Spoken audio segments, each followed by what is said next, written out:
दोस्तों आज की इस वीडियो में अपन बात करेंगे वर्गीकृत बंटन का बहुलक कैसे निकाला जाता है इसके बारे में। साथ ही बहुलक माध्यिका और माध्य के तीनों के बीच में संबंध क्या होता है वो भी अपन देखेंगे। उसके ऊपर आधारित भी दोस्तों एक प्रश्न आ जाता है। संबंध इनका ये रहता है कि बहुलक बराबर 3 गुणा माध्यिका माइनस 2 गुणा माध्य, तो ये संबंध होता है। इसके ऊपर जो है वो क्वेश्चन कभी कभी आ जाता है, इसलिए इसको भी देखेंगे। तो सबसे पहले वर्गीकृत बंटन में माध्य बहुलक कैसे ज्ञात किया जा सकता है वो अपन देखेंगे। तो उपयुक्त तरीके से सर्वाधिक या अधिकतम बारंबारता ज्ञात कर सकते हैं तथा निम्न सूत्र से बहुलक ज्ञात कर सकते हैं। उपयुक्त तरीका कौन सा दोस्तों?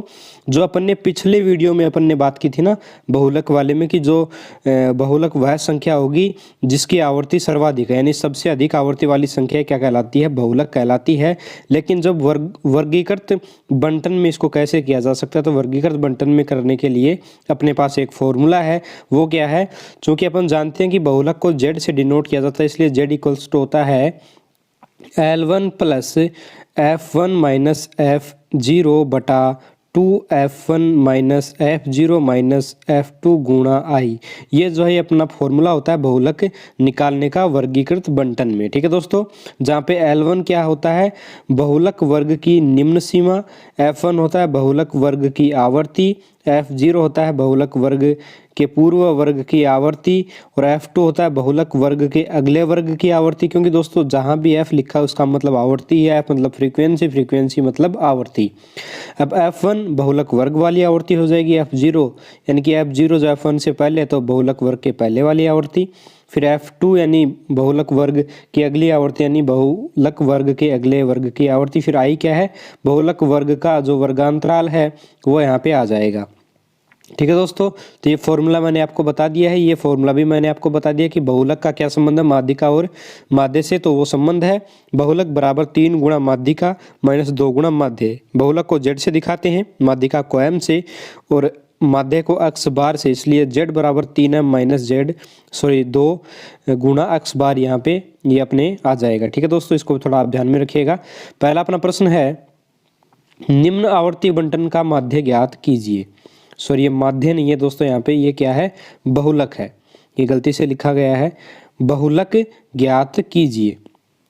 तो दोस्तों अपन क्या जानते हैं कि जिसकी आवर्ती सर्वाधिक होती है वह वर्गंतराल, ये तो आपकी वर्गंतराल दे रखे हैं 10 से 30, 30 से 50, 50 से 70, 70 से 90, 90 से 110, और इनकी आवर्ती फ्रीक्वेंसी दे रखी है, यानी कि 10 से 30 कितनी बार है? 15 बार, 30 से 50 है 22 बार, 50 से आपका 70 है 30 बार, 30 से 70 से 90 है 20 बार, 90 से 110 है 13 बार।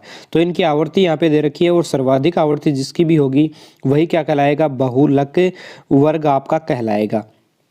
तो सर्वाधिक आवर्ती यहाँ पे 50 से 70 वाले वर्ग की है, तो बहुलक वर्ग क्या हो जाएगा? 50 से 70, और बहुलक वर्ग की जो आवर्ती है उसको F1 से दिखाते हैं। तो F1 का मान कितना हो जाएगा दोस्तों? यहाँ पे आपका 30 हो जाएगा। और F0 क्या होता है? F0 होता है बहुलक वर्ग के पहले वाले वर्ग की आवर्ती, तो F0 आपका 22 आ गया। और F2 क्या हो जाएगा? 20 हो जाएगा। F2 20 कैसे आया? F2 क्या होता है? F2 होता है बहुलक वर्ग के अगले वर्ग की जो आवर्ती है उसको अपन F2 बोलते हैं। ठीक है, ये आ गया। अब I का मान कितना आएगा दोस्तों यहाँ पे? तो बहुलक जो वर्ग है 50 से 70, इन दोनों के बीच में आपका L1 तो है आपका 50 और L2 क्या आपका 70 है। भाई निम्न सीमा वो तो 50 है और उच्च सीमा यानी L2 क्या आपका 70 है। इन दोनों के बीच का अंतर I क्या होता है? अंतराल। तो अंतराल जो वो क्या होगा? 70 माइनस 50 यानी कि आपका अंतराल आ जाएगा 20। आप यहाँ देख भी सकते हो ये किस प्रकार से आया है। उम्मीद करता हूँ आप समझ गए होंगे। इसके बाद आप इस फॉर्मूले में आपको रखना है सीधा z बराबर L1 plus F1 minus F0 बटा 2F1 minus F0 minus F2 into I। तो सबसे पहले L1 का मान क्या होगा? बहुलक जो वर्ग आया है उसकी निम्नतम सीमा कितनी है? L1 50 ही है, तो यहाँ पे L1 की जगह आपका आ जाएगा 50। F1 कितना है? आपका 30 है। F0 आपका 20 आया है और नीचे 2F1 लिखा है, यानी 2 गुणा 30 माइनस 22 माइनस 20 और गुणा में यहाँ पे 20 आ जाएगा। ठीक है दोस्तों, अब देखिए यहाँ पर अपन करते हैं 50 प्लस 30 माइनस 20 यानी 10 आएगा, और 10 को 20 से अपन गुणा करेंगे तो 200 आ जाएगा। नीचे आपका 30 दूनी 60, पहले अपने को क्या करना होता है? अपने को पता है, पहले अपने को करना होता है मल्टीप्लाई, उसके बाद घटाना होता है। तो 30 दूनी 60 हो गए, 60 में से आप ये आपके 20 ये और 22 ये टोटल 42 आपको घटाने पड़ेंगे। जब 42 घटाएंगे तो 18 बचेंगे, तो आपके 200/18 है और इसको जब हल करेंगे तो आएगा 8.89। तो इस प्रकार से जब 50 में 8.89 जोड़ेंगे तो आपका जेड का जो मान आ जाएगा वो आ जाएगा 58.89। तो ये 58.89 जो है ये आपका क्या कहलाएगा दोस्तों, ये आपका बहुलक कहलाएगा। तो यहाँ पे बहुलक को इस प्रकार से अपन वर्गीकृत बंटन में आसानी से ज्ञात कर सकते हैं। उम्मीद करता हूँ आपको ये बिल्कुल समझ में आ गया होगा। ठीक है दोस्तों, नेक्स्ट अपन बात कर लेते हैं जो अपना एक फॉर्मूला मैंने आपको बताया था कि बहुलक माध्यिका और माध्य में क्या संबंध होता है। तो वो होता है जेड बराबर 3 गुणा माध्यिका यानी कि 3 गुणा एम माइनस 2 गुणा आपका माध्य। ठीक है, तो ये आपका फॉर्मूला होता है। इसी के ऊपर आधारित एक प्रश्न आया भी हुआ एग्जाम में और यहाँ पर भी अपन 1-2 प्रश्न देखेंगे। पहला अपना प्रश्न क्या है कि एक बंटन की माध्यिका 32 है एवं समांतर माध्य 30 है, तो बहुलक ज्ञात कीजिए। दोस्तों अपने को यहाँ m का मान दे रखा है 32 और x बार का मान दे रखा है 30। तो अपने को z का मान बताना है यानी बहुलक ज्ञात करना है। तो z बराबर क्या होता है 3 गुणा माध्यिका माइनस 2 गुणा माध्य। तो 3 गुणा 32 माइनस 2 गुणा 30 करेंगे जब तो अपना आंसर आएगा 36।